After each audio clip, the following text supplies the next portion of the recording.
माघ मास के शुक्ल पक्ष की एकादशी को जया एकादशी, अजा एकादशी, भीष्म एकादशी के नाम से जाना जाता है।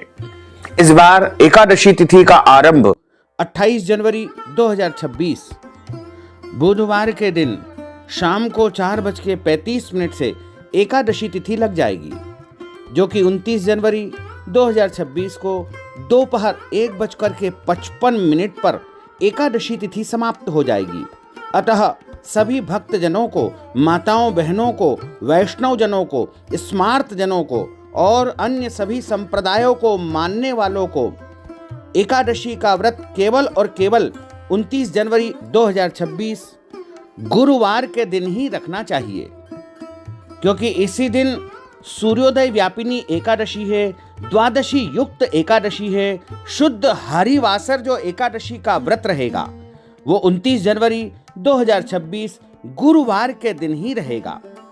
सभी इसी दिन एकादशी का व्रत रखें। ये माघ मास की एकादशी है और माघ मास वैसे ही पुण्यदायी माना गया है, इसलिए इस एकादशी का विशेष महत्व बताया गया है।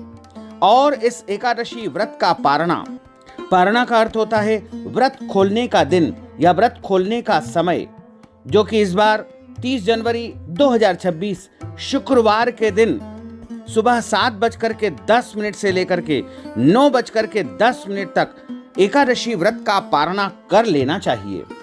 अगले दिन कोई और व्रत हो, जैसे इस बार प्रदोष का व्रत है, शुक्रवार के दिन प्रदोष आ रही है, इसलिए यदि आप प्रदोष का व्रत करते हैं तो आप जल, फल या फलाहारी वस्तु से एकादशी व्रत का पारणा कर सकते हैं। इस बार सभी भक्तजनों, माताओं बहनों को दशमी तिथि के नियमों का पालन 28 जनवरी 2026 बुधवार को करना है और एकादशी का व्रत 29 जनवरी 2026 गुरुवार को करना है और द्वादशी के नियमों का पालन और व्रत का पारणा, जो कि 30 जनवरी 2026 शुक्रवार के दिन प्रदोष के दिन सुबह 7:10 से लेकर के 9:10 तक कर लेना चाहिए।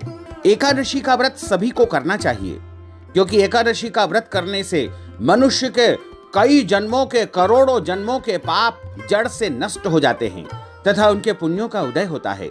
और जब मनुष्य के पुण्यों का उदय होगा तभी उन्हें भौतिक और सांसारिक सुखों की प्राप्ति होगी।